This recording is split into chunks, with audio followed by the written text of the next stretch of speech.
tu as déjà eu des soucis au niveau de la gestion du Alors, chers collègues, on a appelé aujourd'hui à se rassembler comme partout en France. Premier exemple, les moyens dans le premier degré pour le département de la Haute-Garonne, c'est un comble. Alors même que le gouvernement commence à remettre des postes, on va avoir à dire, les rasettes, on continue à oublier. À cette période de l'année où on commence à être de plus en plus en difficulté avec certains élèves dont on sait qu'ils auraient besoin d'une prise en charge, il n'y aura pas. Ça veut dire que les moyens de remplacement, là aussi on est maintenant dans une situation de grande pénurie, il n'y en aura pas plus. Ça veut dire que les grandes idées du ministre, le plus de maîtres de classe, la scolarisation des enfants de moins de 3 ans, il n'y en aura pas non plus. Ça veut dire que les classes surchargées en Garonne, ça va rester et ça va être encore pire à la rentrée prochaine. Nous étions 94e département sur 101 pour le taux d'encadrement à cette rentrée-là. Nous serons à la rentrée prochaine, si ça continue comme ça, 99e ou 100e. C'est pourquoi nous exigeons dans les plus brefs délais. Le deuxième point, là aussi, une vraie situation de conflictualité avec le gouvernement sur la question des rythmes. Le passage en force, le problème, c'est qu'aujourd'hui, encore une fois, les enseignants sont mis à l'écart de tout projet de transformation des rythmes scolaires. Les conseils d'école sont mis à l'écart.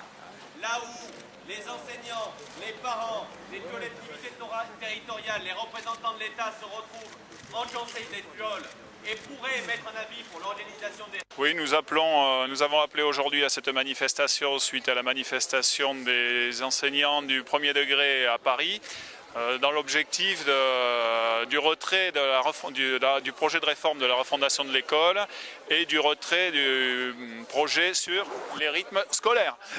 Voilà. Quels sont ces deux projets de réforme engagés par le ministre? Ce sont d'abord deux projets de réforme qui ont été rejetés par l'ensemble des organisations syndicales.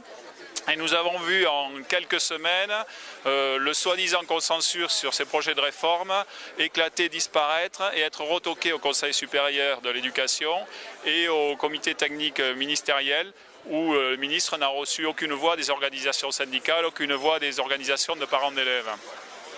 La refondation de l'école, c'est la mise en place de l'école territorialisée, placé avec les personnels sous l'autorité des régions, des associations, des fondations même, c'est écrit dans le projet de loi, et la réforme sur les rythmes scolaires, c'est la mise en coupe et l'augmentation du temps de travail réel des personnels enseignants.